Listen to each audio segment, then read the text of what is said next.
Okay, so this is round 4 of my most recent tournament. If you haven't seen rounds 1 through 3, I suggest that you watch them. They're linked in a playlist with this round. So a quick recap, I have 2.5 out of 3 right now, and I've only been playing players who are around 300 to 400 points higher rated than I am. And that is no different from this game, where my opponent is 400 points higher rated than me. So I start off the game playing d4. My opponent plays knight f6, and I play the simple bishop g5, which enters the Jampolsky attack. This is one of my favorite openings. Of course, it has many different lines. It has like knight e4, you get h4, and it gets interesting positions. There's lines with d5, there's lines with e6, there's lines with h6. It's a lot of fun. A lot of fun opening. My opponent plays, in my belief, the best move, which is e6, and I play e3, which is principled. My opponent goes bishop e7, and I go bishop d3, trying to complete my development. I could be developing this knight to c3 or d2, but I don't know if I want to push my c4 pawn just yet, and I don't know which square this knight wants to go to. And I'm not sure if this knight wants to go to e2 or f3 either. So that's why I develop my bishop first. My opponent goes d5, which gives me the perfect opportunity to play c4, which I don't do, and instead play knight f3. In retrospect, I probably would have played c4. I know it's not the best move of the engine, but it's probably what I would have played. Either way, I don't do that. I play knight f3. My opponent plays h6, and I bring the bishop back to f4. This is also not the most accurate. Bishop h4, and maybe bring the bishop back to g3 in the future would be more accurate. Either way, bishop f4, c5, c3. A very principled response to c5 is always to play c3. My opponent plays knight c6. I develop my knight to d2. Very simple, and this is kind of resembling a London at this point.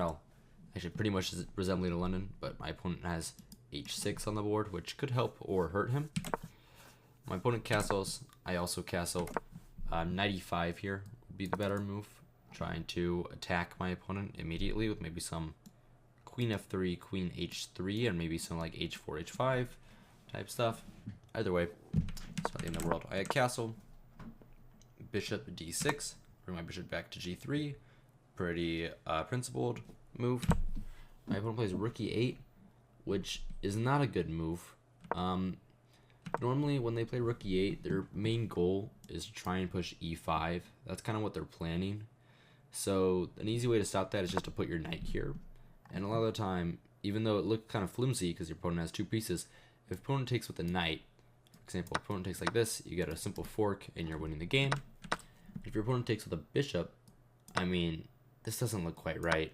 Like, you get the bishop pair, you get extra space, and you might even play f4 here. You might bring your queen out. Either way, that's why you can't really take that knight on e5. So it's very good.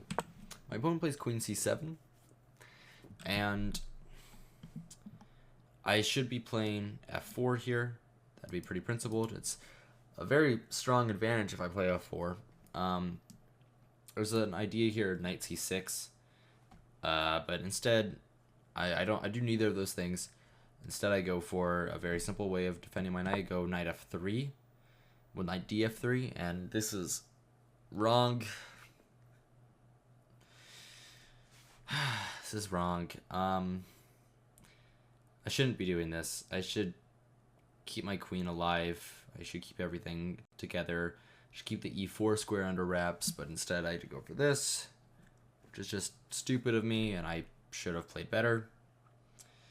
Either way, my opponent plays knight h5, and I win the game. Sorry about that. My phone just vibrated. I probably heard it. It's nothing. My opponent plays knight h5, and I win the game here. It's over. This is over. Knight g5 wins, and this is a bit hard to see because you might be thinking, knight g5. I mean, yes, that it opens up an attack on the knight, right? And I mean, you're also attacking this pawn, but can't the knight just capture? And then captures. I feel like you just lose here, right? I mean, that's what I thought.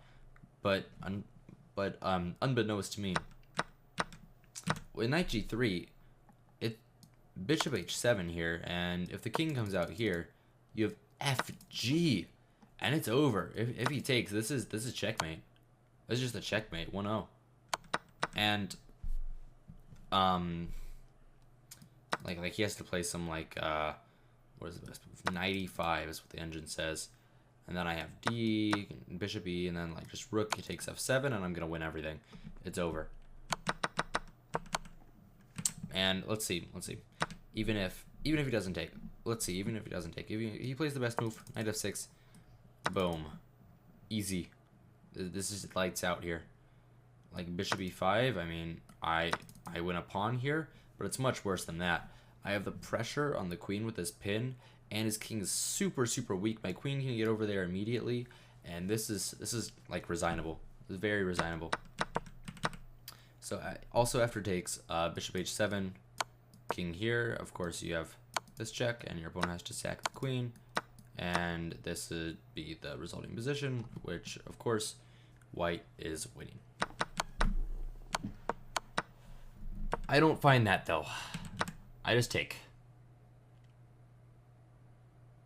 Yes, I am very stupid.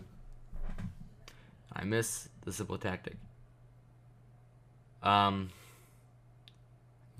So knight takes g3, hg, bc, and the position is back to equality. This is a very terrible missed opportunity. I should have seen the tactic of knight g5. I mean, of course I saw it, but I didn't calculate it properly because I didn't think it was any good, but whatever. Now I play e4 with the idea of playing e5 and putting the bishop away. I don't actually see knight e5, the tactic at all. Like even normally when I miss a tactic or something, I'd see it like directly after I played the move. Like I don't even see the tactic, which is just terrible. I should be seeing this. Either way, I play e4. My opponent plays a5, and I decide to lock his bishop away on e7, which is very common. And I bring my rook to e8, which is probably the move that lost me the game. Rook e1, not e8. Rook e1 is just a step in the wrong direction. What I should be doing is starting an attack here. My rook is good on f1. If I want to move a rook, I can move this to c1 and start lining up threats on the queen. But even though that's bad, the idea here is g4, g5, and sacking for all this. So let's see. Random position, g4 takes, no. Bishop takes. This position, although black is up a pawn, I'm better because of moves like queen h5, which of course threatens some like terrible attack and the pawn. And this is also, well, it's not resignable. You'd have to play this on, but it's very bad for black. Either way, the step in the wrong, oh my gosh. The step in the wrong direction was rook e1, which I don't even know what my rook is doing here. I can't break through my own pawn. I don't know why I played that move. CD, and c5, and of course I'm a little scared of some c4s, so I played b3, which again makes the evaluation go even deeper.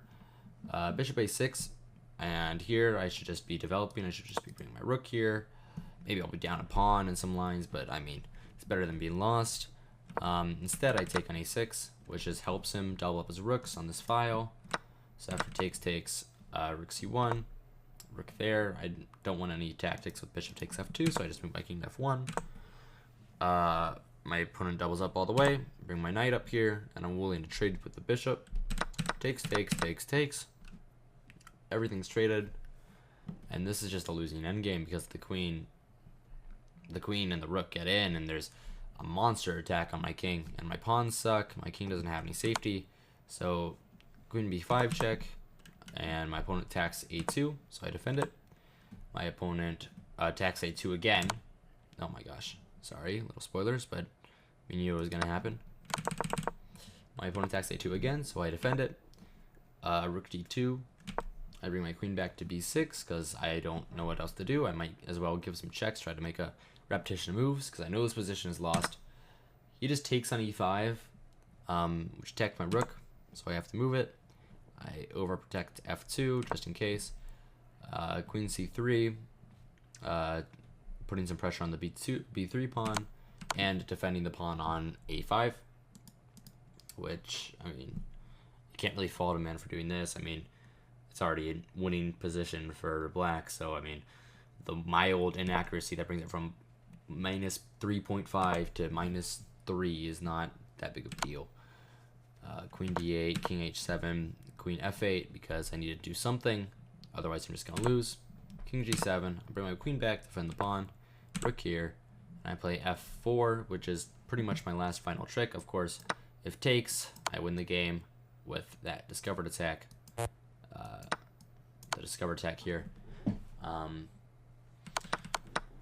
But my opponent, of course, doesn't fall for that. Just plays queen c2, and there's an unstoppable checkmate right now on g2. Play for a couple more moves, and I play here, which is like, it's one more move away from, oh my god, I could win. Oh no, checkmate. And I lose. So if we're going to go through that game again, it's a Trumpowski, where I kind of messed up with bishop f4. I should have gone for bishop h4 instead, and turn into some type of London here, where I had a slight advantage in the beginning with my knight on e5. I needed to play f4, but I didn't do that, and then I missed a very nice tactic, which I probably would have seen in other circumstances, and then I go in the wrong direction with rook e1, and it's just over. My opponent trades off all the pieces and wins a couple pawns, and I just get checkmated at the end of the game. So that was round 4. That was the final round. So my final standings in this tournament were 2.5 out of 4. Of course, I can't be too mad because I did incredibly well in this tournament with the with me playing just only these incredibly high-rated players compared to me. So I can't be angry. I can be angry, and I am. But this is kind of depressing, a little sad of an end. Yeah, hope I do well in another tournament. I won actually 150 points on my FIDE rating from this tournament, but it's okay. So I hope to see you later. Hope that you watch the other 3 games if you didn't already. Good evening and good night.